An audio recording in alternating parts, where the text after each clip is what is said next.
Assalamualaikum warahmatullahi wabarakatuh. Salam jumpa kembali untuk seluruh awak media serta sahabat-sahabat YouTuber dan para pemirsa yang selalu aktif mengikuti konten-konten Ayah Sadam. Di sini Ayah Sadam akan mengangkat kisah misteri ular jadi-jadian yang menyerupai seorang sedang mancing. Sebelumnya kami ucapkan salam semangat, salam sejahtera selalu, dan semoga kita tetap dalam lindungan Allah Subhanahu wa Ta'ala. Mari kita sama-sama saksikan kisahnya. Pada saat jam menunjukkan jam 8:20 malam hari, ada beberapa orang yang sedang menuju tempat selokan yang seperti Anda lihat. Selokan ini memang banyak ikan, macam-macam jenis ikan, termasuk di sisi lain belutnya juga banyak.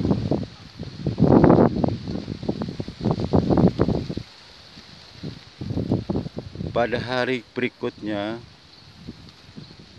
ada yang mancing pagi hari, persisnya jam 7 pagi.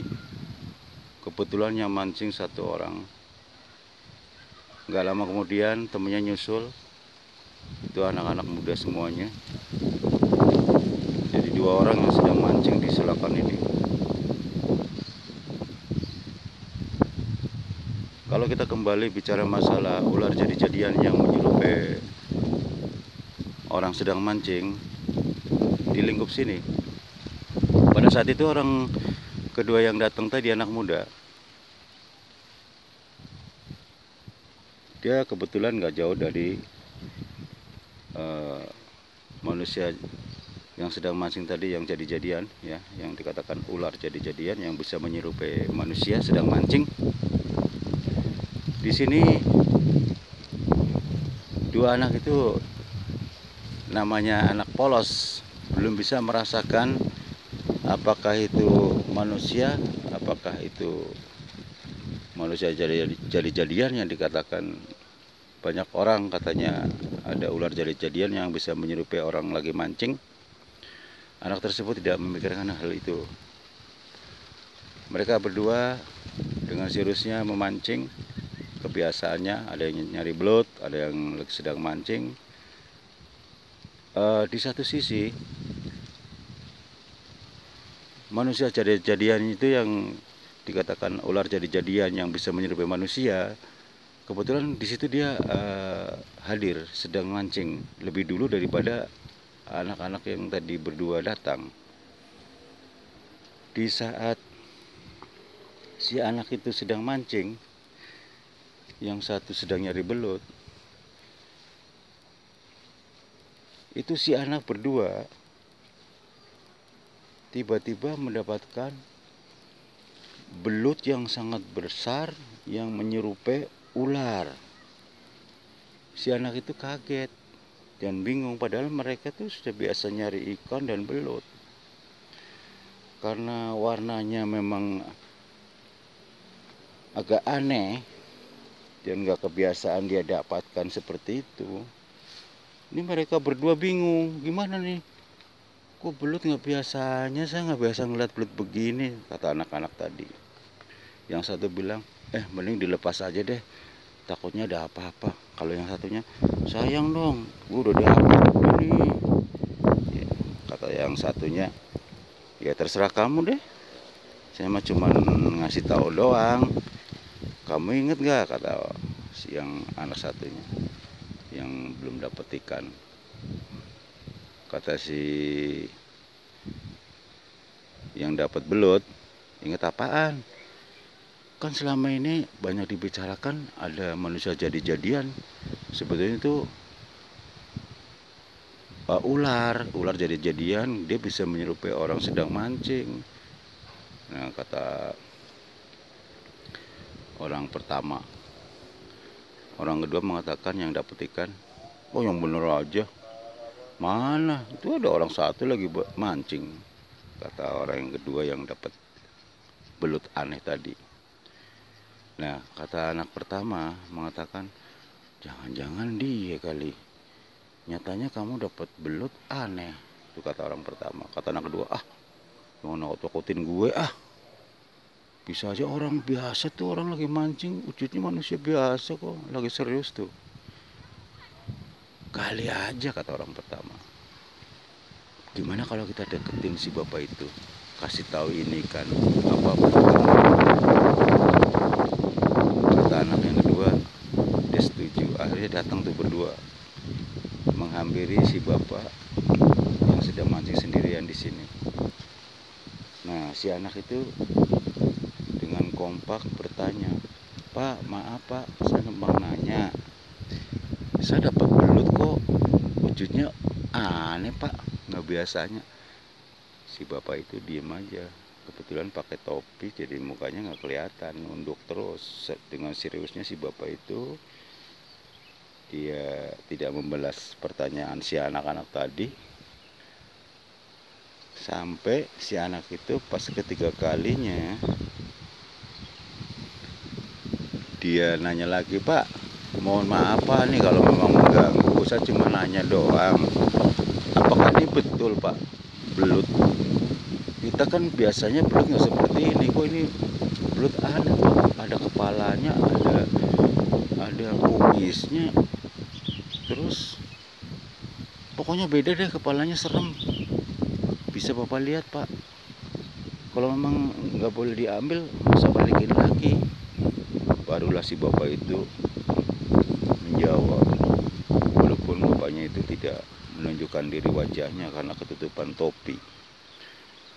Lebih baik taruh lagi nak,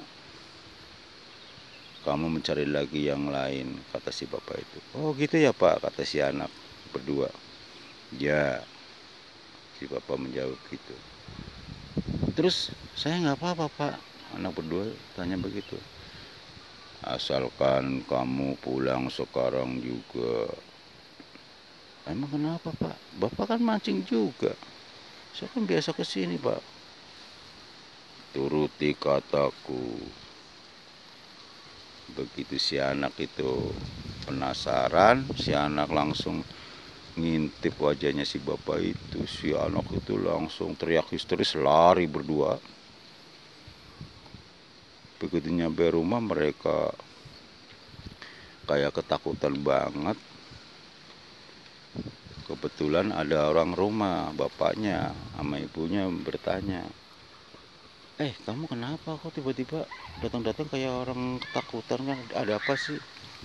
Nah, si anak yang kedua kan nggak terlalu takut tuh, dia yang nerangin, tadi kan dapat belut baru tuh, si itu tuh anak bapak. Nah, kata anak pertama, belutnya aneh, nggak biasanya. Terus ada bapak-bapak sedang mancing, nanya lah sama dia bahwa ini belut kok nggak biasanya, aneh banget, ada kepalanya unik kayak kepala, bukan kepala belut gitu. Pas nanya sama dia, ketika kali tanya baru dijawab. Dia nggak mau menunjukkan mukanya karena ketutupan topi, nunduk terus. Tapi dia jawab, katanya lebih baik suruh dilepas, terus kami berdua suruh pulang, katanya gitu. Terus si bapaknya bengong, bapaknya si anak tadi yang ketakutan. Coba yuk lihat yuk. Nah, si bapaknya itu juga penasaran, pengen tahu siapa si bapak itu yang sedang mancing. Akhirnya mereka berdua datang lah, yang ketakutan nggak ngikut. Begitu hampir sampai ke selokan, nah di sini tempatnya, si bapak itu tadi yang datang sama si anak satu yang nganterin, anak pertama, sempat lihat sekilas sih. Begitu kurang beberapa langkah, si bapak itu langsung menghilang. Nah, disitulah si bapak itu, anak yang kedua yang ketakutan, dia sudah punya jawaban. pernah punya riwayat tentang masalah ular jadi-jadian yang suka menyerupai manusia yang sedang mancing. Disitulah akhirnya dia menyudahi, suruh pulang si anak yang tadi mengantar si bapak itu. Lantas si bapak itu manggil orang pintar ceritanya, suruh ngeliatin anaknya yang ketakutan.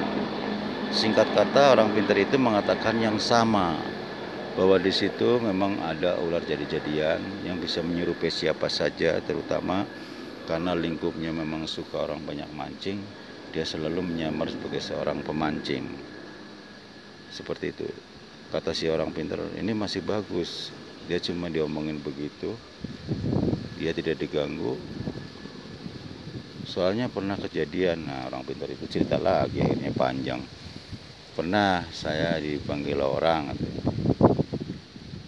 tapi ini sempat pingsan di tempat pemancingan.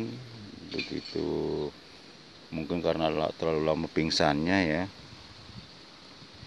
dia lemah banget badannya. Ada yang nolongin, dibawa pulang ke rumah sakit, nggak ketolong, meninggal katanya begitu. Jadi nggak sempat ditanya-tanya. Cuman kembali lagi kepada masyarakat, karena di situ memang tempat angker. Ya disitulah hanya banyak orang membicarakan bahwa tempat tersebut memang sering kejadian-kejadian aneh. Hanya orang-orang tertentu yang memang masih berani datang ke tempat situ untuk mancing. Tapi ya mereka nggak sendirian, kadang rame-rame. Itu mereka berdua aja bocah dikerjain, dapat belut-belut aneh. Demikianlah saudara-saudara, kisah nyata sekilas, sedikit namun jelas, sebagai bahan tambahan pengetahuan buat kita semua. Dengan ular jadi-jadian menyerupai manusia sedang mancing. Wassalamualaikum warahmatullahi wabarakatuh.